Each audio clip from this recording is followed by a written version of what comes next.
Hai, selamat pagi sahabat. Mari kita masak. Saya nak masak sup.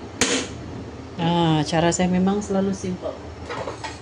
Masak sup, pecahkan bawang putih, masukkan.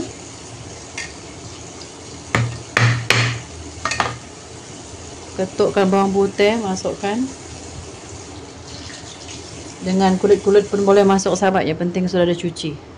Masak sup dengan lemak babi yang sudah di fry.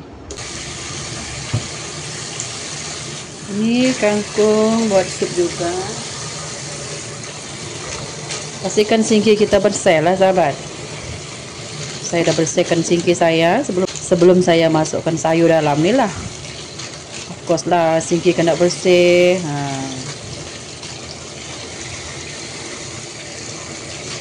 Pastikan dia punya daun-daun ni semua bagus.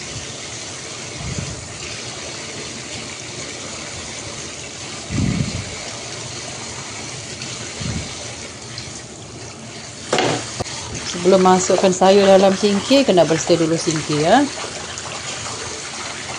Macam ni senang, lagi bersih lah.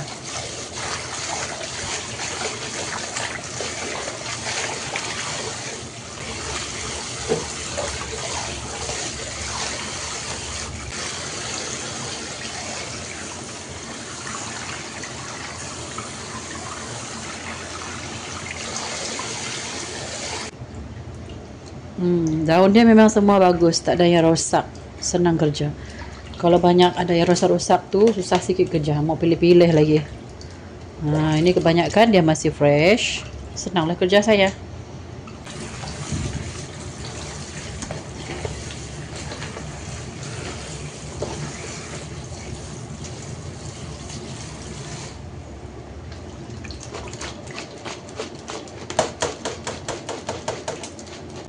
Tada! Nah, bersih sahabat. Ini air dah mendidih. Air sup dah mendidih. Masukkan.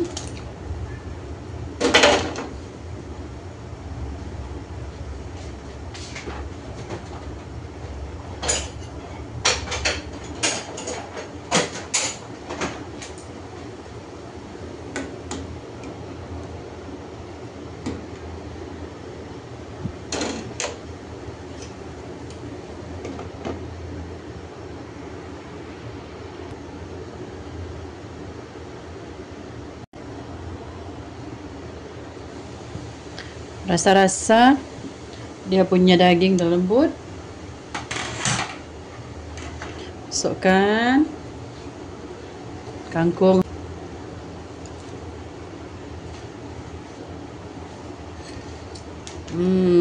Jarang tengok orang buat sup kangkung kan, tapi sedap sahabat.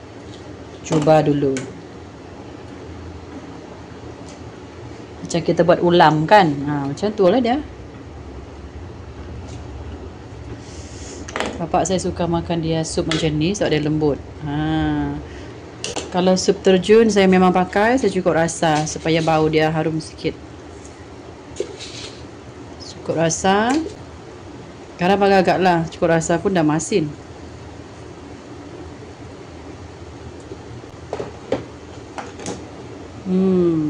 Cukup dia punya kangkung lembut, dah boleh padam api.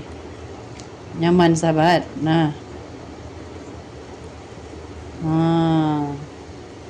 Nanti bila dah masak, pisahkan dia punya kangkung dengan dia punya sup tu, pisahkan. Barulah dia punya kangkung tidak kuning, tak layu sangat. Sup kangkung lemak babi yang sudah saya fry. Tu. Cukup dengan bawang putih sahaja.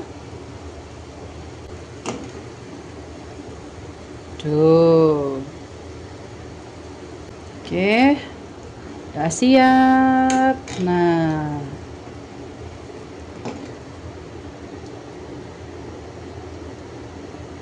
Okey, dah siap.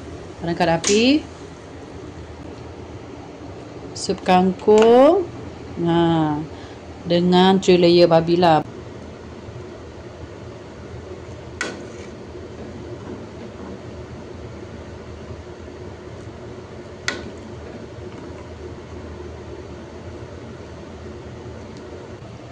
Susah.